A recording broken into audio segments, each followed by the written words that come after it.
ஒரு ஆள் இருந்தார். அவரு தன்னை ஒரு குருன்னு சொல்லிக்கிட்டார். மௌன குரு, வாயை திறக்கிறது இல்ல. அவருக்கு 2 சீடர்கள் உண்டு. இவங்க தான் வர்றவங்க கிட்ட பேசுவாங்க, விளக்கம் கொடுப்பாங்க. ஒரு நாள் இந்த சீடர்கள் 2 பேரும் எங்கேயோ வெளியில போயிட்டாங்க. அந்த நேரம் பார்த்து ஒருத்தர் அங்க வந்தார். குரு கிட்ட போனார். குருவே, புத்தர்னா என்ன அப்படின்னு கேட்டார். குருவுக்கு ஒன்னும் புரியல. அவர் உண்மையான குருவா இருந்தாவில புரியும். திருன்னு முழிக்க ஆரம்பிச்சார். இந்த நேரம் பார்த்து இந்த சீடர்களும் எங்கேயோ போயிட்டாங்களே, என்ன பண்றது, உதவிக்கு யாராவது கிடைக்க மாட்டாங்களா அப்படின்னு அப்படி சுற்றும் பார்த்தார். வந்தவர் இதை கவனிச்சார். ஏதோ புரிஞ்சுக்கிட்டவர் மாதிரி அடுத்த கேள்வி கேட்டார். தர்மம்னா என்ன சுவாமி அப்படின்னார். குருவுக்கு ரொம்ப சங்கடமா போச்சு. நம்ம நிலைமை இப்படி ஆயிட்டுதே, இக்கட்டுல விட்டுட்டு போயிட்டாங்களே, எங்கேயோ இப்படி மாட்டிக்கிட்டோமே அப்படின்னு சொல்லி விட்டத்தை பார்த்தார். அப்புறம் குனிஞ்சு தரைய பார்த்தார். அப்படியே உட்காந்துட்டார். வந்தவர் உடனே அடுத்த கேள்விக்கு போயிட்டாராம். தியானம்னா என்ன சுவாமின்னாராம். பாவம் என்ன பண்ணுவார் அந்த குரு, பேசாம கண்ணை கெட்டியா மூடிக்கிட்டார். இது ஏதா வம்பா போச்சுன்னு. இவர் இப்படி பண்ணா கூட வந்தவர் சளைக்கல. இன்னொரு கேள்வியும் கேட்டார். ஆசீர்வாதம்னா என்னன்னாராம். இவர் பார்த்தார். இப்படியே போனா இவர் கேள்வி கேட்கறத நிறுத்த மாட்டாருன்னு நினைச்சுக்கிட்டு எனக்கு ஒண்ணுமே தெரியாதுங்கிற பாவனையில 2 கையையும் விரிச்சு காட்டினாராம். வந்தவர் முகத்துல மகிழ்ச்சி, மன நிறைவு, ஏதோ எல்லாம் புரிஞ்சுக்கிட்ட ஒரு மாதிரி அங்க இருந்து புறப்பட்டு போனார். வழியில அந்த குருவோட சீடர்கள் 2 பேரையும் சந்திச்சார். உங்க குருவை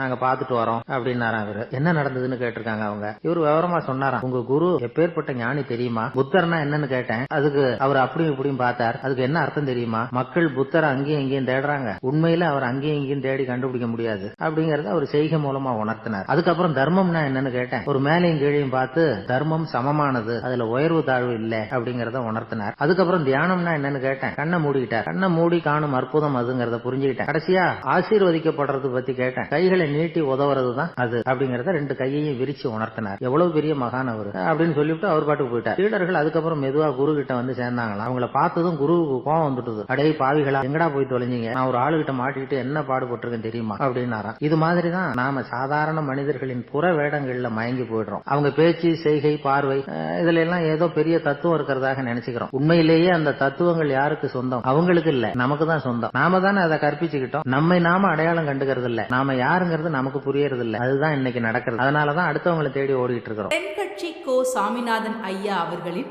இன்று ஒரு தகவல். நகைச்சுவை கதைகளை கேட்டு ரசித்தமைக்கு நன்றி.